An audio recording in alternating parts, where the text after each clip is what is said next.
Hey, welcome back all. So today a World War I plane again. It's been a while. But yeah, as you might have noticed, I mainly like to collect these World War I planes. I didn't have a French one yet, at least not on 1/48 scale. And why not start right with the one from Captain Biddle. Biddle, I don't know how to exactly pronounce it. It's AA37901. Saw it during my shopping trip. It was sitting on top of a shelf when I was checking out, and I was like, oh shit, can you show me this one? And it was sitting there covered a little bit in dust. It was almost 60 euros. It's from 2007, so it is getting quite old. The copyright at least was from 2007, so it could be older even, but I will look that up later. So I have box art sleeve, the modern style at least, so with a nice AI image, as I would call it, so a show Photoshop image. The box is the standard type with, of course, the stickers on both sides, so you know that you have the right one. No info on the insides. Nice extra little piece of paper with it. Certificate, 3,500 plus were made. Why is the first one of its kind. It has a red token with it. You could get a free special edition spot from this if you had these collected. It's from 2008, the closing date, so shows you how old this stuff is. 17 years old. They even came with a little tag, so you could fold this tag and then put it next to the model. If some of you have questions about this type of stuff, I have it plexiglass versions. I used to sell them a lot. So I would cut out this tag or make my own on the computer and then put it next to the plane. But we're not going to talk about that right now. So the token system, it's old, it works, but it's back from the days. Extra protection on top. So it has some little bit of model protection. It's packed into the model, so that's really good. So it comes nicely on foam. It's still brand new in the box, so we're going to unbox this as if new, so that's really cool. So let's get on. So I always like unpacking old stock.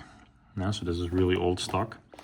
The box insert they use for more models. I used to always pull the inserts out. Why? Because it's easier. They have an extra reinforcement inside, which makes it super easy.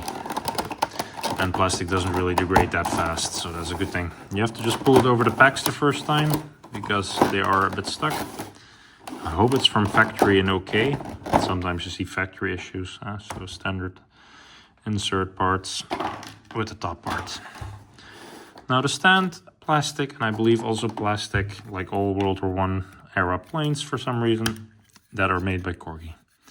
Nicely, the casting issues as standard, so like little injection mold ends in there. That's not bad, by the way. This is a nice silver color. Foams on the top wing, so to protect it. Now, it doesn't come out right away, so we're gonna have to be very careful. So with all these World War I biplanes, never pull them on the wing. Always try and grab them on the frame. And then what you're gonna have to do is gently pull it out, but it's not gonna be easy, I can already tell you. Especially if they're new. So you're gonna have to do the forbidden rule and help it a little bit. There is one pack that I can get my finger under, luckily. And that's the model out. Also watch out when you're pulling. I pulled some of these already broken, the little ladders. Wheels are movable. That's the first detail that I'm going to share with you guys. There's nothing additional in there, but the packagings, as I mentioned, are really good. I'm going to put the packaging out of our way so we can have a look at the model's awesome paint job, because that's really cool. So let's start from the front. So a wood effect propeller, but in just a general color, so there's no extra detail of grainage. The radiators inside are very standard and boring. I don't know what to spot if you should see the engine with the pistons, but I don't believe they are, because I believe it's a straight engine. So there's no straight radial engine on these models. It looks like a V8 engine.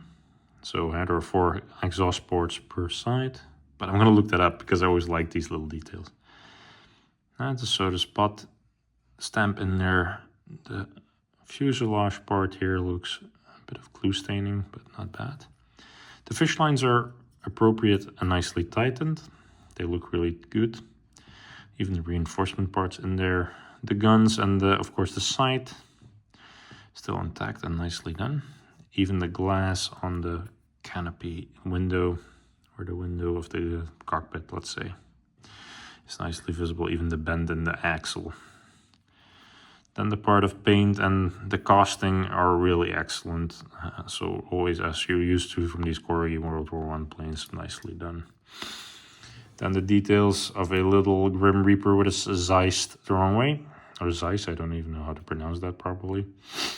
But really nicely painted. It's really well done.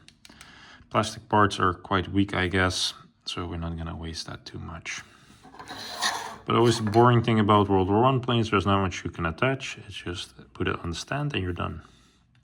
Which for some people is also really nice. So yeah, I'm going to shoot a small close-up for you guys and then we're done again. So we're going to go quickly around the plane in detail. Just to show you guys all the nice parts about it. And also let me know if you guys want to purchase something like this. Because yeah, I personally like it. But yeah, that's not for everyone, of course. So yeah, thanks again for watching. I really appreciate it. Please like, share, leave a comment, or of course sign up for more videos. It's always very welcome to get more people on board, and also leave comments and leave tips and tricks, or which plane you want to see next. All is very welcome. So stay tuned, guys. Thank you, and see you next time.